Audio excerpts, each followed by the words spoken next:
As we've discussed on this show a lot, America has a huge problem with mass shootings like no other country out there. Some elected officials are actively working to stop it. Today, we are joined by one of those officials, State Representative Tom Sullivan from right here in Colorado. Thank you for joining us. I just want to begin on our tease going into commercial. I said you lost your son at the Aurora school shooting. You corrected me, and I thank you for that, because you said I didn't lose him. He was murdered. He was taken from you. And I think words matter, and that's a start. Please, what other solutions, Jeff? I know we have a lot of questions. Yeah, Tom, I want to jump right in, and this is a hard question for me to even ask you, but you're no stranger to gun violence. Your son, Alex, was murdered in the mass shooting at a movie theater here in Aurora in 2012. My condolences, man. In your experience, what are these families in Texas going through? What's that like? You heard me speak about losing your son in the grocery store for 1 second. Right. Well, I mean, these first couple of days are really tough. You've got to get together with, family, friends, people you can really trust, the people who knew you the day before and who are going to be there with you all the way through this. There's going to be a lot of stuff, coming at you. This is really kind of one of the sweet spots for you, because everybody is supportive of you. That changes. Okay, really? That changes. I mean, you can pull up. They will tell you at some point, are you going to get over this? I mean, I had, down at the state legislature, a legislator from the Eastern Plains tell me to get over it. Okay, about my son's murder. I mean, that's what happens. And certainly if you stand up and become vocal on this, then it even, accentuates itself more. You're looking at, it's going to be 8 years from now when all of these kids who survived are going to be graduating from high school. They're going to be having all of that. There's going to be 19 families who are going to be on the outside looking in. And those other families are not going to include them into it because they just don't think about it that way. Friends are going to stop calling. People are going to go down the other aisle of the grocery store than they did because they just can't look at you anymore. Wow.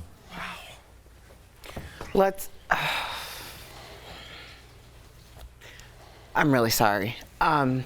Let's talk about Texas, because I want to show you what happened yesterday during a press conference with Texas Governor Greg Abbott. Let's take a look. Sit down. You're out of line and an embarrassment. Hey, sit down and don't play this. The next shooting is right now, and you are doing nothing. No, you need to get out of here. This isn't the place to talk this over. This is totally predictable when you... Sir, you're out of line. Sir, you are out of line. Sir, you are out of line. So what do you think about what Beto O'Rourke did there? Well, if you guys all recall, when Beto O'Rourke was running for president, he came to Colorado. He called me and said, I'd like to come and talk with you, and where could we go? And I suggested we go to Aurora. He couldn't do it in front of the movie theater because it's private property, but we did it out in front of our civic center. And he came and spoke to everybody about it. And that was the point when Lauren Boebert came on the stage, because in Aurora, you can open carry. So she came with her guns strapped. She came with her friends with their guns, and she confronted Mr. O'Rourke at that point. And he, not like those individuals, told everybody to be quiet and allow her to speak, to allow her to be heard. No one yelled at them or anything like that. And he should have been given the same opportunity there. But he's absolutely right. The governor of Texas knew this was going to happen. Everything that he's done in the past is going to make this happen again. This isn't a one-off. This is going to happen again in the state of Texas. I'm sorry. Is that a part of the problem? Because you have this chick who is batty. I'm sorry. Just completely That's bad. The nicest okay? thing to say. She is afforded this civility, but when it comes from the other side, it's like there's this morality thing where it's like, we're going to take the high road, and I don't think the high road really exists anymore. I mean, I know I'm speaking for myself, but no, how do you... Erica. I was thinking the same thing. I was going to skip my question and say the exact same thing, so please finish. Well, I mean, what do you feel about that? When she's given an opportunity to speak with civility and Beto isn't? because we don't operate by the same code. Yeah, I mean, that is a different, but that's who we are. I mean, and that's who we want to be. That's who Beto O'Rourke is. I mean, that's who I am. I'm not going to, I mean, it's Michelle Obama. We're not going to go, lower than them. We're going to take the high road, and that's what we do. It's difficult to take the high road. It takes longer on the high road, but that's what we've decided we're going to do. Wow. Well, Tom, we thank you. State Representative Tom Sullivan is going to stick around because we've got more with him after the break.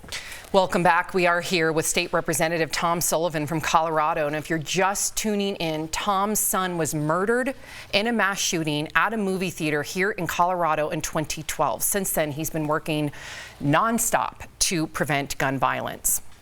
Yeah, Tom, Governor Abbott down there in Texas said that there's a mental health issue, which we hear all the time. I always, when bells go off for me, because I always know what that means. It's a good way to compartmentalize this so we can't address it. Like, oh, it's just a crazy person. So what do you think when they describe a shooter as just having mental health issues and maybe something to be dismissed?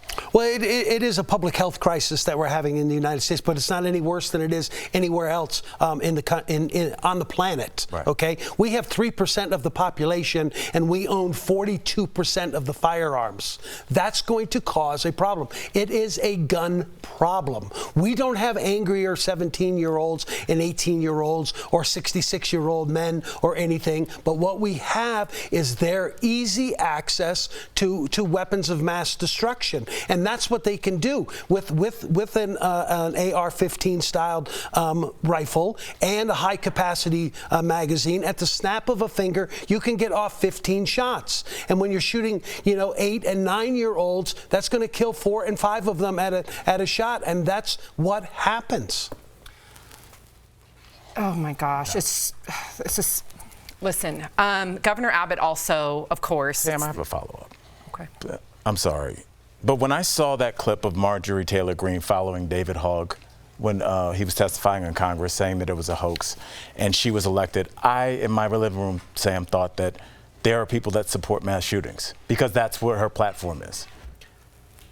Because that is what her platform is. There are people that attack people that have been part of mass shootings. So are we just not addressing the fact that there might be a conglomerate of the country that is not as upset about this as everybody at this table is? There must be. Right. No, if we're just doing math. No, I mean, you're absolutely right. There is a group of people out there right now who believe that these families deserve what's happening to them, that they had it coming. Just like they think it's to my family, that my son deserved this, the other 11 that were murdered that day, the 70 that were injured, that we had it coming, and that this is okay because you're going to infringe on their rights. But I mean, here it is. You've seen since 2012 we have manufactured more firearms in this country than we ever have in the past. Here in the state of Colorado, we had over 600,000 background checks last year, which was a new record that we only surpassed from the year before when it was 580,000. We continue. There's never been a better time for a person to become a gun owner here in the United States. Well, can we draw the line at least assault